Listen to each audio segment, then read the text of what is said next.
Hello, everybody, and welcome back to another Cypherin interview. We're incredibly excited to be going deeper, talking more about the fantastic tools in the Web3 space and all that this space has to offer and how we can make our code better, more verified, fuzz tested, formally verified, just more secure in general. How do we get this space from where it is to where it needs to be? Today, we have the luxury of interviewing Chandra from the Certora group. They make a formal verification tool, the Certora Prover, as well as a mutation testing tool called Gambit. Probably some other stuff as well that I'm leaving off. But thank you so much for being here. Chandra, how are you? I'm good. Thanks for having me. How are you? Absolutely. I'm doing fantastic. So I would love to do a quick preface for all the developers, smart contract security researchers watching this. We've covered this a couple of times, but I feel like a lot of people still are like hazy about this. Formal verification, what is it? Why is it important? Yeah, so formal verification is a technique that lets you statically check your program for the absence of bugs. So normally when you write software, you are testing, right? And when you're testing, what you're doing is checking whether you're checking if there are certain bugs in your code, right? So you write some test cases and you say, well, this shouldn't happen in this test. This shouldn't happen in this case. In formal verification, it's a little bit of a different way of looking at the same kind of problem. So what we're doing is we're saying, let's make sure that a certain kind of bug is just absent, right? So these kinds of problems are just not there in your program. And so at a high level, the way it works is you take your program and typically you take a high-level specification, which tells you what exactly are you checking. So, right, like when you're testing, you have these test cases. And when you're doing formal verification, you have a specification against which you're verifying. And the specification expresses the property that you care about. So the property could, for example, be that this function should always return a positive number, right? That's a property that you might be interested in. And so then, yeah, formal verification takes your program and it takes the specification, it converts it into a logical formula. And years of research has been done in how this conversion actually happens. There are many techniques for doing that. And then ultimately you try to solve for this logical formula. This is actually one way of doing formal verification. There are other ways of doing this. What I described is called automated formal verification, typically. There's also more interactive techniques. There are tools like the COQ theorem prover, the lean theorem prover. These are much more, like the process is much harder, but you get much stronger guarantees where you write down the proof of correctness in a tool. Yeah. Awesome. Thanks for the preface there. And for anybody who wants to see more and actually watch Chandra literally like do this live, this guarantee that your code is bug free, we did a video. I think what was it, Chandra? A couple weeks ago with Viper. Okay, yeah. Cool. A couple weeks ago with Viper. They have a Viper integration, which is phenomenal because Viper is Bay. So, I want to ask a couple more questions, like about really your background, how you got here, and what happened. Because to me, this is formal verification is such a, I mean, the slang in me is like, oh, it's just such a nerd topic, right? It's such a nerd snipe. Like it's just so, it feels like it's just such a math heavy PhD gigabrain topic. Like how does somebody get into this? Like how did you get here? Yeah, no, that's a great question. Actually, my path actually was not the most straightforward. So I did an undergrad in math. It was several years ago at this point. And, I studied I had some CS classes during my undergrad, but my concentration was in math. And I really liked it. And then after I did my undergrad, I was kind of trying to decide what I want to do next. And I had a really good option for doing a master's in math. And my other option was to do a master's in computer science in Switzerland, in EPFL, which is one of the universities in Lausanne. And so I chose the second one because I was like, maybe I should pivot to CS because maybe I'll get better jobs. That was really the thinking I had at the time. I feel like that checks out. Like a lot of math majors, they go, I'm not going to make any money doing it. I have a couple of friends who did the exact same thing. They were like, I'm not going to make any money from this. Yeah, and Yep. so and like my family was like, maybe you should do something where there's more practical. Not, I don't know if that's actually necessarily true. I think mathematicians are incredibly successful, but that was my thinking at the time. I went to do my master's. I was very lucky to get into a lab to just do research on the side. And this professor was actually had a Turing Award in for his work in formal verification. And I had never heard what formal verification was before. I didn't know anything. Um, and in the beginning, it was not easy. I would say, like, I was like, these words were being thrown around, like, oh, model checking, oh, the symbolic execution. I was like, what are all these things? um, but I took a class, and the class really helped, like, like basic logic. Well, I did know basic logic before, but like, these, like, the logic stuff applied to formal verification. This class was really helpful. It was called model based system design. It was taught by this professor. That really helped, and I did some projects with this professor. And then from that, I got a couple of internships. All of those internships were kind of in this space, these, like, trying to do runtime verification, static verification, and these kinds of things. And I really enjoyed my work there. And then I thought maybe I should pursue this further. So I applied for a PhD programs. And then I did a PhD. And during my PhD, I did more formal verification adjacent stuff, right? So I was actually specifically working on program synthesis, which is similar. It's kind of in the same group of things like formal verification. So in formal verification, you have program and you have a specification, and you're checking if the program meets the specification. In program synthesis, what you have is you actually don't have the program, you just have the specification, and you're trying to synthesize a program that is just correct by construction. And I worked on that, and that's how I got here. But I will actually say what you said earlier is very true. Uh, I have met many people who have CS undergrads, but they have never had the opportunity to take a class in this stuff. So not everybody is teaching these things, which is kind of unfortunate. Um, but there are lots of online resources that I can point you to that are freely available for anybody who wants to learn about this stuff. Definitely. So before we get into that though, so it sounds like your path was kind of like, hey, I got this math undergrad, not really sure what to do next. Let's try to do something practical. Somebody was like formal verification, and then you got nerd sniped. Your career Indeed. is a Yeah. giant Indeed. nerd snipe. I love Yeah. it. Indeed. Absolutely. Yeah. All right, I was cool. like, this is what I want to do now. Yep. Which is fantastic, right? I feel like so many people, they're always so we we do make a lot of educational content, obviously, right?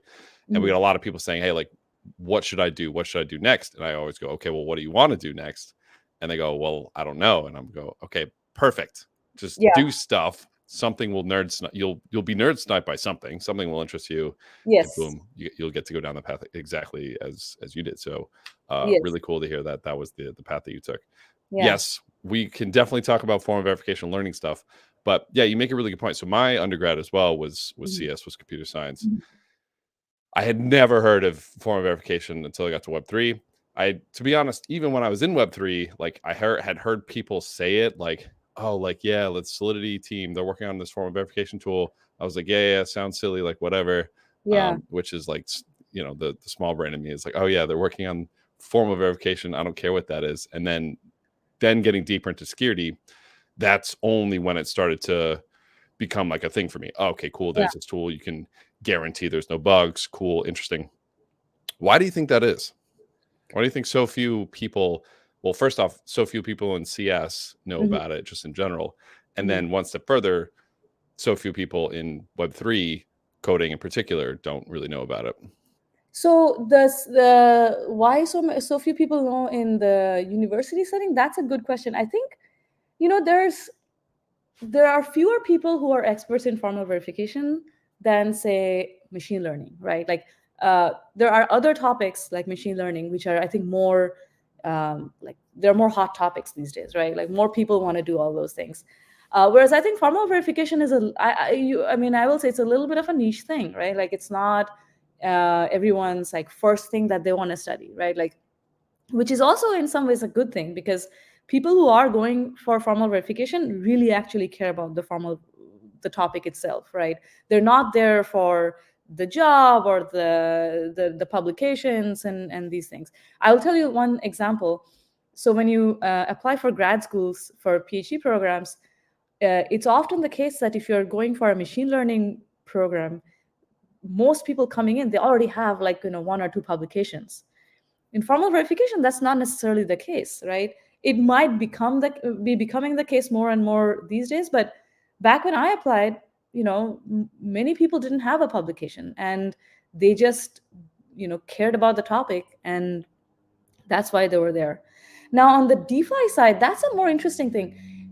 I will say that compared to any other subfield, DeFi actually has much more awareness about formal verification than I've ever seen, which is kind of a nice thing. Like, this was like always the dream for formal verification people, that, oh, one day people will know about us, right? Like, people will use us. And yes, there are applications in medical equipments and safety critical software, like airline, like software that runs in like spaceships and all that stuff. But I think DeFi is like the perfect example that we have finally found. When I say we, I mean the formal verification people, and we are really excited about it. I think that the fact that there isn't more awareness is this is something that's kind of actionable, right? Like, we as a community should be making it much more popular. I think there are like your channel, like I think you are doing a lot of awareness in this space by making these educational videos. Other sources where I think other places that you can find more resources, I think, is Securium. Securium is also doing a really good job. And more of these kinds of organizations that are spreading awareness, I think, honestly, that's the best way to make formal verification more popular. Definitely. Yeah, it makes a lot of sense. It's so interesting to me because, yeah, I think, okay, I'm trying to build like a JavaScript app. Mm-hmm. I'm never going to formally verify that. Yeah. I don't care. Like, if I spend all the time to formally verify it, great. Tomorrow I'm going to rewrite the whole thing, and all that formal verification stuff is going to be a waste of time. There was somebody told me once that they had a professor who believed that all code should be formally verified. And I thought that was kind of funny because I was like, I guess, yes. But like in the Web 2 world, it's like, it's so hard to spend the time there. But 100% agreed. In Web 3, we finally have an ecosystem where if your code is wrong, you are screwed, and you are screwed very quickly. So it's really interesting. So how did you come to Web 3 then? Because it sounds like you were into formal verification before Web 3. You were like, wow, this thing is really cool. I've been nerd sniped. And you had this solution, really looking for a problem, right? And then you found the problem, which is DeFi. How did you come to DeFi? How did you come to Web 3? So that's a very interesting question. I mean, this was not planned for me in any way, right? Like, I didn't know anything about DeFi. I was not even doing anything remotely close to DeFi during my grad school days. And it's kind of funny. Like, the reason I ended up in DeFi is really because I had a friend who was working at Certora, and I knew him from grad school, and he was like, "Do you want to come work at Certora?" And I talked to him. I talked to Muli, who is our CEO, and I thought I was just really convinced that this is a good domain, right? Like, it's the right domain for applying these techniques. And it was, I really felt like, okay, this might be the one time I can have actual impact, because like real world impact. I'm not saying that other people are not having impact, but like formal verification is quite successful in this space, and not so. I don't see that many other domains where it is this successful, and I just wanted to see if I can contribute to that. And that's how I stumbled upon this. It's been only 2 years for me, actually, in this space. I don't know if it's long enough or not long enough, but yeah. I feel like that's how we all got into crypto or Web3, right? We had some friend, yo, you gotta come check out this crypto. But in your case, it was like, yo, come check out this application for formal verification, which is exactly. that's fantastic. So you got in 2 years ago. What were you doing before that? Were you in academia before that? Were you working at another role doing? Okay, you were in academia. No, I was in academia. I was in grad school. I was pursuing a PhD. And the PhD, like I was saying before, it was in this topic called program synthesis, which is the same people who do formal verification are also usually working in this synthesis space. So the idea there is you don't have a program that you're verifying against a spec. You just have a spec and you're trying to synthesize a program that matches the spec. So, it's by construction, it's correct, right? It matches the spec basically. And I was actually focusing on the domain of computer graphics and computer-aided design. And I was just doing program synthesis in that domain. And as part of my PhD work, I also developed this technique for synthesizing programs. It's called equality saturation. We built this really cool library, which we call EGG. It got a lot of popularity. And we do use it at Certora to some extent. But that was what I was up to before I came here. Yeah. Nice. Okay, very cool. And then someone was like, "Hey, come to crypto," and boom, here you are. Awesome. Well, thank you for giving me the background there. So that path that you took, to me, it seems very daunting, right? And I'm sure to a lot of other people. So first, you had to go for your PhD. You have a math underground, which I would argue is already hard. I feel like maybe I'm about to piss off a lot of computer science majors. I feel like CS was easier than math. I feel like I would I would like legitimately fall asleep in my legit fall asleep in my like calculus 3 class. I literally remember one time a professor came over and was like, "Hey, do you know the answer to the question?" And I literally went, "I'm gonna be honest, I fell asleep the last 20 minutes." I felt really bad. I was so bored. I feel like computer science is like a lot easier because you're like doing stuff, you're building stuff.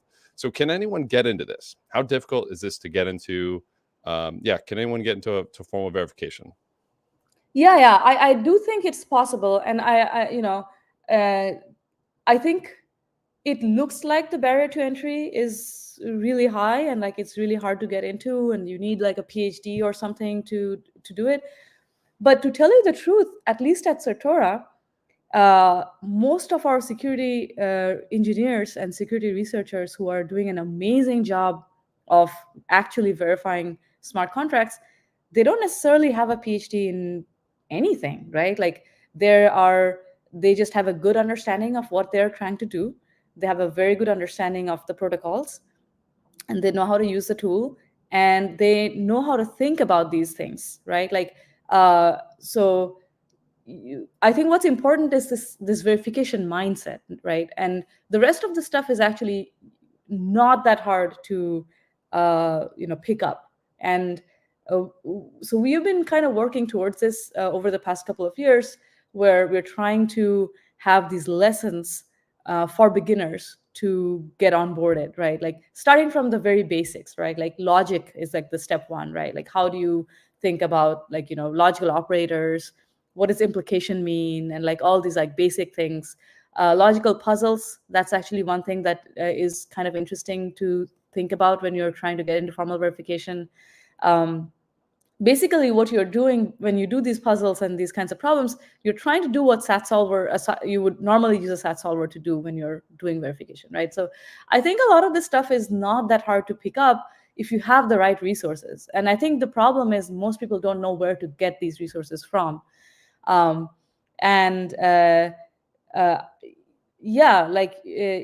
would say that I can point people to some resources that I'm aware of. I think we also at Certora, we do have some open source repositories that we have put together some lessons where people can at least learn the basics about these things. And then I genuinely do think that you don't need a PhD to be an expert in formal verification. We have evidence of this, right? We have, so we did these, we do these Code Arena spec bounty competitions. Look at all the people who are winning all of those things, right? They don't have PhDs in anything, right? Like they're just, they have the right mindset. They know the security mindset, I think, is what is really important here, right? Like what property is interesting? How can you write the property? How can you run a tool to check the property, right? And yeah, that's really it. So I really like I really hope that this myth that formal verification is really hard, you need to have some higher degrees to pursue this. I really hope this myth goes away. Definitely, 100% agreed. And for people who are looking to learn formal verification, so I'm sure Chandra has some tools and some resources, but we're also going to be demoing some formal verification in the upcoming smart contract security course, and it is not that bad. That's what I'll say. So I like to consider myself one of the biggest dummies in the industry. I just work a lot. That's how I get anything done. And it's one of these things where, like, yeah, you work with the tools enough, it just kind of eventually clicks. It just makes sense. I would argue, though, actually building a prover, that is the part where right now I'm like, you know what, that's all you guys. You can take that, you can run with it. But using the tools, yeah, I would agree, very very doable. It's Yeah. And I do think you mentioned a really good thing, which is being persistent it goes a long way, like just keep at it. Like you write a very simple property, the property doesn't go through, you try to think like, why didn't this go through? And just this like iterative process of trying to verify something and like trying to look at the counterexample, asking yourself, why is this counterexample a real counterexample, right? Like, how can I make it go away, or is this actually a real bug? This, like, it takes a while, right? Like it's really more time than having a degree. I think that matters. definitely makes a lot of sense. So I want to ask, I kind of want to put you on the spot here, Chandra. Can I put you on the spot? I want to put you on the Let's spot. do it. Let's do it. Can you tell me Mm-hmm. one of your favorite or most successful stories that you can talk about from a formal verification campaign that either you did, your team did? Mm-hmm. Do you have such a story, or is it like, no, you're kind of at an arm's length, you're busy working on the tool? Is there such a story where you're like, oh, we did this, we Mm-hmm. built this thing for this, we built this custom spec for this protocol, we found like 18 bugs, or like what's your, is there a crazy success story for an FV campaign? You know, I guess okay, let me think for a second.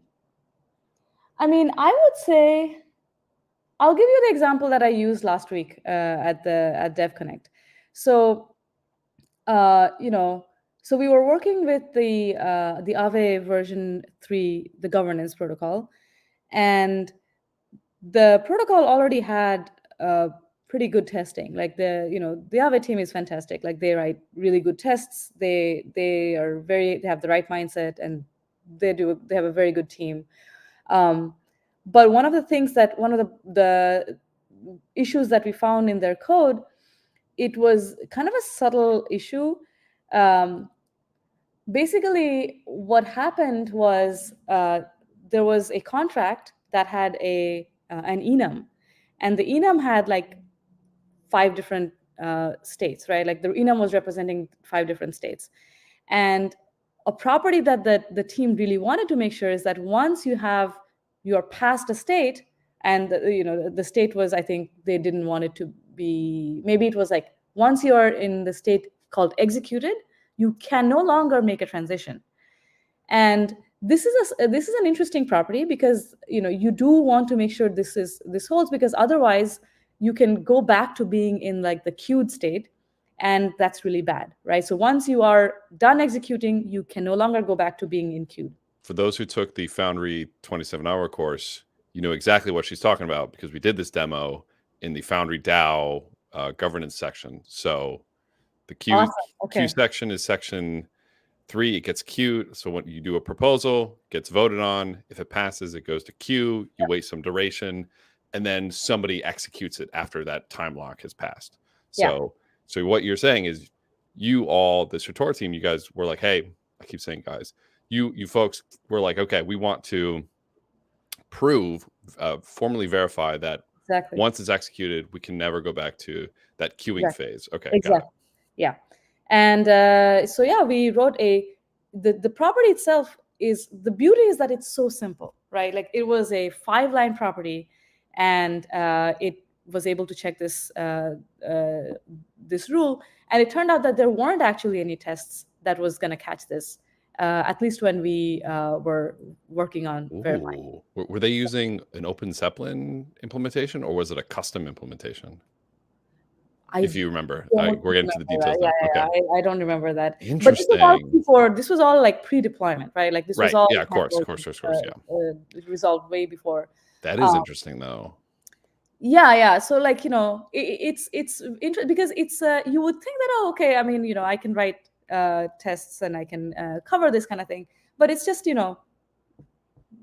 something that was not there, and we were able to write a very simple rule that caught the issue, right? Like this was an issue and we were able to find it. And then actually we tried to do this experiment where we're like, let's actually try to write a foundry test that would also do this. And the thing is, once you know the counterexample, it's not that hard to write a test, right? Like you can immediately write the test because the counterexample is the test. The tricky part is to actually come up with the test before you know that that is the problem. And so I thought that this contrast was quite interesting. And yeah. That I love that story. That is really interesting. One of the things I usually say is in the courses that I teach, as I say, hey, yeah, unit tests hypothetically can catch everything because technically all form of verification and fuzzing and all these do is just give you very specific unit tests to go and test, right? Yeah. So hypothetically, you could have written it, but form of verification, what you're saying is form of verification was the tool to give you the edge case to write the unit test for it. So I'm assuming Aave then wrote the unit test. Boom. Now it's in the test suite. Now they'll never make that mistake again. Exactly. Yeah. Oh, I love that. Oh, and it was on Aave too. Oh, that's badass. Okay, very cool. Yeah. Great. Okay, so I want to talk about a bunch of other stuff. We have 30 minutes left. Okay, great. We're doing fantastic on time. Mm-hmm. Can we talk about Gambit? Do I want to switch to Gambit, or do I want to talk more about FV? Do you want to switch to Gambit, or do you want to talk about FV in competitive audits? Which one do you want to go to first? I would love to talk about Gambit, but if you want to finish the FV. Okay, all right. We'll keep. Okay, so form of verification during competitive audits. So I put out a poll the other day. I said, hey, competitive auditors, how many of you realistically use form of verification in competitive audits? And the vast majority, I forget what the actual stats were, the vast majority were like, never. I think it might have been like 5% said rarely, and then maybe another 5% said sometimes. So maybe 10%, probably less than 10% though. And I had asked a week before, I asked a question, how important is form of verification in your private audits, in your solo audits, in your audits by your firm? And this number was much higher. This number was around maybe 50%. So maybe 50% of security researchers are using form of verification. I have my theories, but I'm curious, why do you think that was the case? I mean, it could have been a terrible sample size because it was just my Twitter following, right? Bad data, right? It could have just been that. But why do you think competitive auditors don't use form of verification? Should they use form of verification? Why is it so much lower than private audits? Just curious on your thoughts hearing some of those numbers there. Yeah. So, I think if you think about it, like when you're in a competitive scenario, right? Like I think you're probably trying to optimize for winning, and maybe you're trying to go for as fast as you can go to find the bug, right? So these are you talking about the bug bounty kind of scenario here, or like what exactly is the scenario? No, so these are competitive audits, right? So basically you have 1 week time boxed to find as many bugs as possible. Whoever finds the most bugs wins the most money. Something like CodeHawks, Codefarina. Yeah. So it's still like I guess the point holds, like you have a limited amount of time and you want to do the best you can.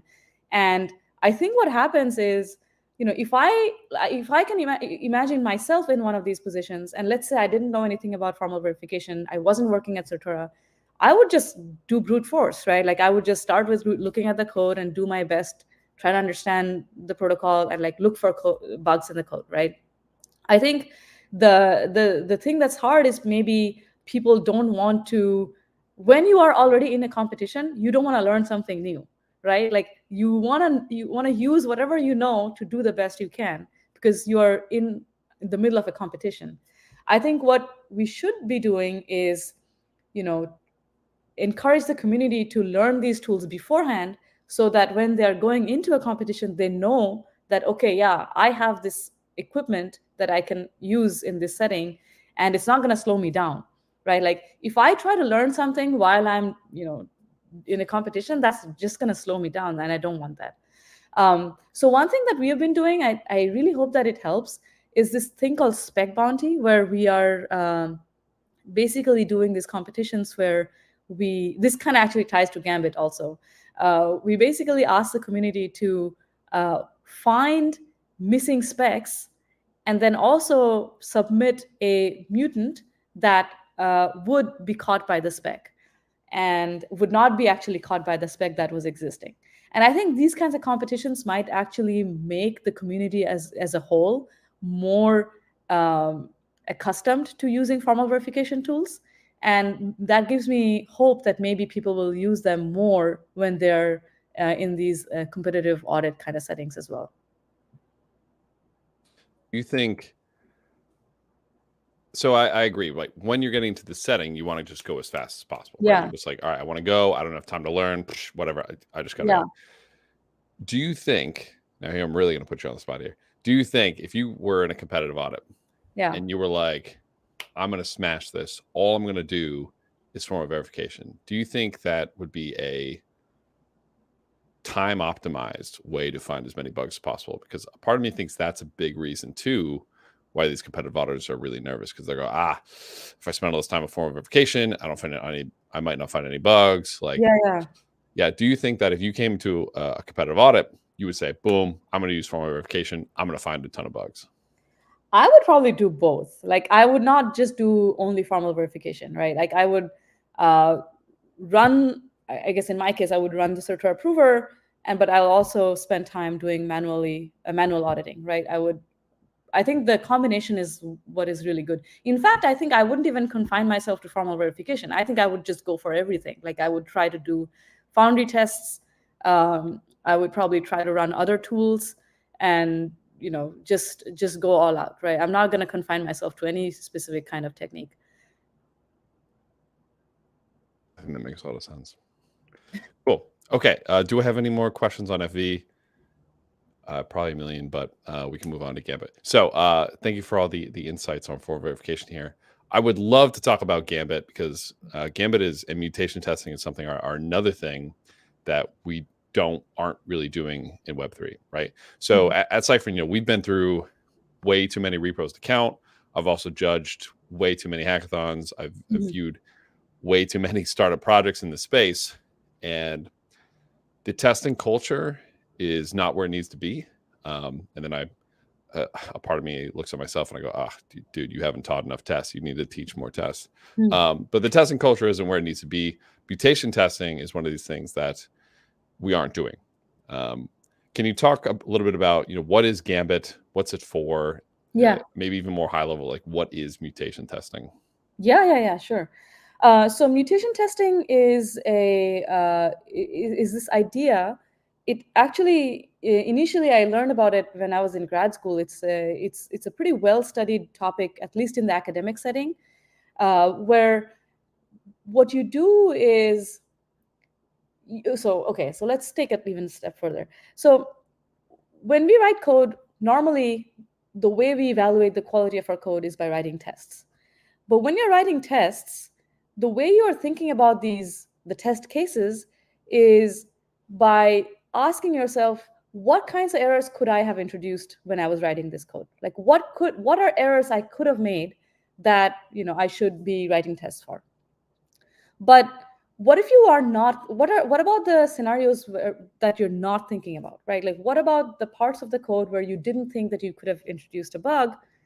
You usually are not writing tests for them, right? And so mutation testing is an idea which basically lets you systematically introduce bugs in your code everywhere, right? It's not confined to any particular part of the code. You are systematically introducing errors in your code and just running your test suite on all of those, faulty versions of the code to see if the test suite can catch those bugs, right? So now what you've done is you have your code and you have your test suite. You are introducing bugs in your code, and you're running your test suite against those buggy versions. And so those buggy versions of the code are called mutants. And what you want to do is you want your test suite to catch as many of those mutants as possible, right? And now all the mutants that are not being caught, those live mutants, those usually act as hints for how you can improve your test suite. So you can be like, okay, I didn't catch that mutant. So maybe I need to go and add a test that would catch that mutant, right? And so this is how it's a way for you to iteratively improve your test suite by injecting faults in your program and then checking if those faults can be caught or not. Now, there are some caveats here, right? So the mutation testing is often done in an automated way. So Gambit is, we're going to talk about Gambit in a second. It's an automated way of doing this.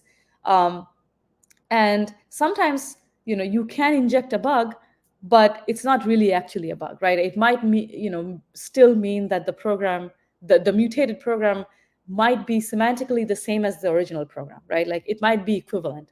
And so then you have to take into account, like, how do you think about these equivalent mutants and stuff like that. But to a first approximation, the idea is you have some test suite.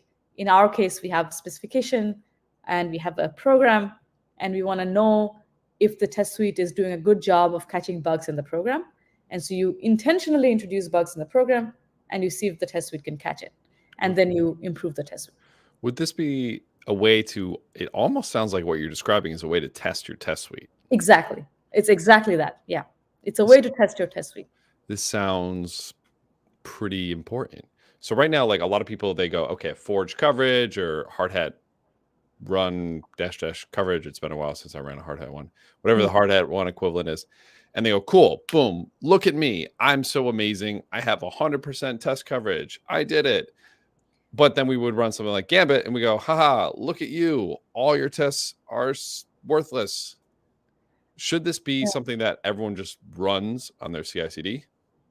I think so. I think, coverage is, of course, a useful metric, but it doesn't hurt to have more ways of, measuring coverage, right? So the way you measure coverage with mutation testing, the term is called a mutation score. So how many mutants are you killing? That's literally the terminology people use. And so, the more you kill, at least to a first approximation, the better your test suite is or better your specification is. Again, like there is that caveat I mentioned about the equivalent mutant part. But I think it's actually worth doing. I mean, I know that Google does it. So if you are working at Google, the chances are that before, as a software engineer, if you make a new change to the code base, and you write some tests, you actually have to go through this mutation testing process before your code can be merged. And I think it's a very good practice. The only issue here is the resource that you need to do this, right? Because normally you might want to generate many hundreds of mutants, or at least some tens of mutants, and depending on how expensive your process is, like whether you're testing or verifying, running the process on all of these mutants can be expensive. So that's the only downside. But I can tell you a little bit about. So we do use mutation testing within Certora in a somewhat iterative process, just to have some idea of how well are we doing when we're writing all these specs, and are they doing anything at all? Yeah. That makes a lot of sense. Kind of a side question. Do you feel, has there been times when you're writing some code or someone on your team is writing some code and they just go, I just want to be lazy for a minute, but I can't because we're testing specialists. And if I'm lazy for a minute, they're going to run all these tools and catch all these things. Whereas like in kind of the traditional web dev world, a dev can kind of be lazy, push some code, not actually test it, whatever. At Certora, you all probably can't be lazy ever because you're going to run all these tools and your code has to pass all these thresholds. Is that the case? Oh, you mean, so I see. So I should probably clarify. So at Certora, we're not using mutation testing for on the prover's code. We're using mutation testing for checking the specifications. Right. But if you build something at Certora, there can never be like, all right, I might just, I'm gonna hack this Solidity example together or whatever, and then boom, like somebody's gonna call you out for it. Yeah, I mean, we do take it very seriously. It's Good. we try our best. Like, I'm not saying that we're never gonna make any mistakes, but like Right. we do our best to have as rigorous of a process. We try to write tests. We try to have as many code reviews as we can before things get merged. But of course, we're humans. Mistakes do happen, but that's usually our attempt. Right. Yeah. Makes a lot of sense. So Gambit. So Gambit is your mutation testing Yes. tool, and you were telling me before I actually started streaming here that you helped work, you helped build it, you helped work on it. Yeah. So tell me a little bit about Gambit. What's up with Gambit? Yeah. So okay, so I just explained what mutation testing is, and so most of the time, mutation testing actually is used in the testing setting where you have a test suite and you want to exactly how you said, you want to know how well your test suite is doing, right? So you test the test suite. Now at Certora, what we want is we want to ask the same question, but for our specifications. So we want to know how good is the formal specification, and are there any gaps or loopholes in the specification. So this was a question that we had for a couple several years, and we were thinking like maybe we can implement some mutation testing idea for formal verification. And what Gambit does is, so Gambit is basically an open source mutation generator. So it works on the Solidity AST, and when you run Gambit, it will generate a bunch of mutants of your input program. So you can say Gambit mutate, and you pass it a file name, and you run it, and it will just generate a directory, and the directory will have however many variations of that program that Gambit could produce. There are a bunch of other features Gambit has, like filters and that kind of thing. But basically, it will generate a bunch of these variations of the program. And the tool itself is written in Rust. And the reason is, we really hope that with all the ecosystem in the testing side of things in the Web3 space, with like Foundry and all these tools that are all implemented in Rust, we thought maybe we can have an integration of Gambit with more of the testing frameworks as well. And this is something that we're actually starting to work on very soon. But at a high level, Gambit is a tool for generating mutants. Right now, it works only on Solidity. We have plans to extend it for Rust programs as well in the future, and hopefully even Viper. There have been people who are interested in that, so we really hope to do that as well. So it's live right now? Like I could go play with Gambit. I could test my test suites right now. So so Gambit is live. Gambit is open source. You can go download Gambit, and you can run it to generate mutants. So the integration with Foundry is not live yet. That is something that we are planning to work on early next year. And for now, you would have to probably manually do have your own script to integrate that with the Foundry testing framework itself. Yeah. I'm on the docs right now, so I haven't actually played with this yet, but I'm kind of scrolling my quick skim. Looks like, okay, I could definitely do something, but yeah, it looks like I would have to do a little bit of jerry rigging to make it actually work. But in any case, yeah, so it looks like based off of the UX here, at some point it will be as easy just to do Gambit, mutate, add some test suite, and then boom, like then it's going to run. Yeah. So I guess there's two ways to do it. What you said is one way. Another way that we were thinking is maybe this could be a thing in the Foundry side, for example, like Foundry test with like some mutants or something, and then you can there's both ways, I guess, to do it, but I don't know which is necessarily the best way to do. I think it will definitely be easier for us to do it on the Gambit side.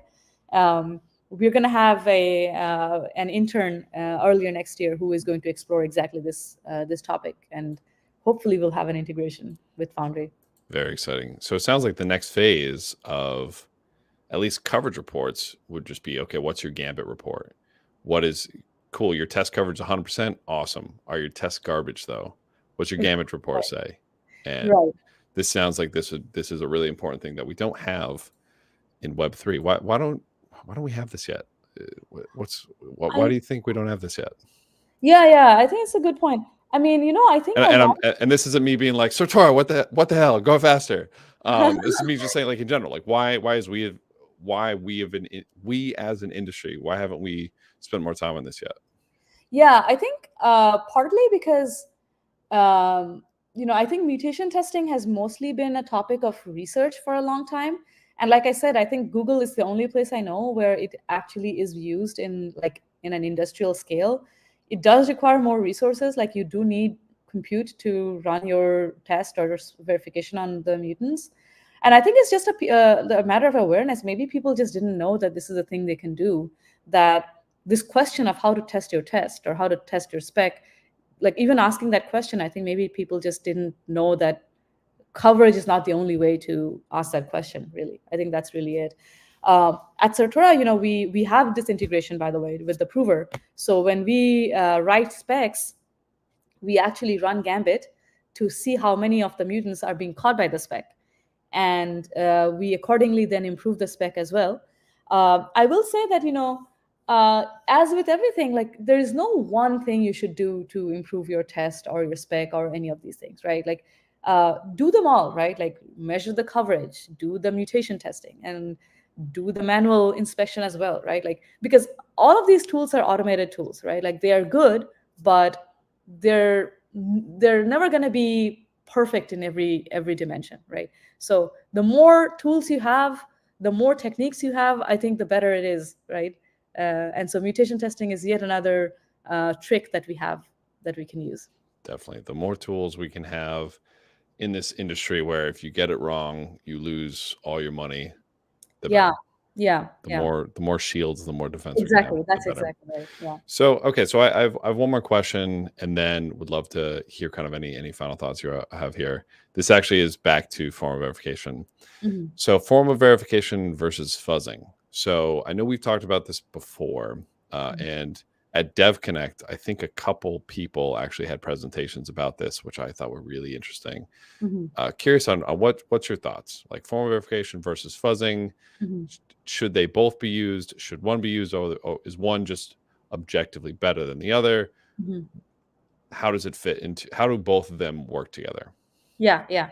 So I think the way to compare these is like, one way to think about it is, like, think about the space of possible states as like dots, right? Like, you have a bunch of dots that your program can be in.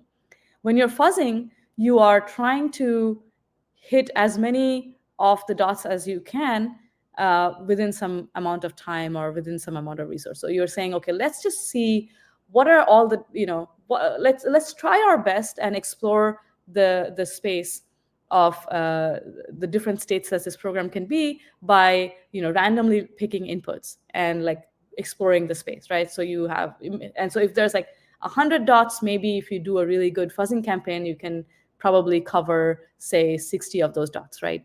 Or I'm not saying, I'm just making up these numbers, but you're gonna get a reasonable coverage of the space.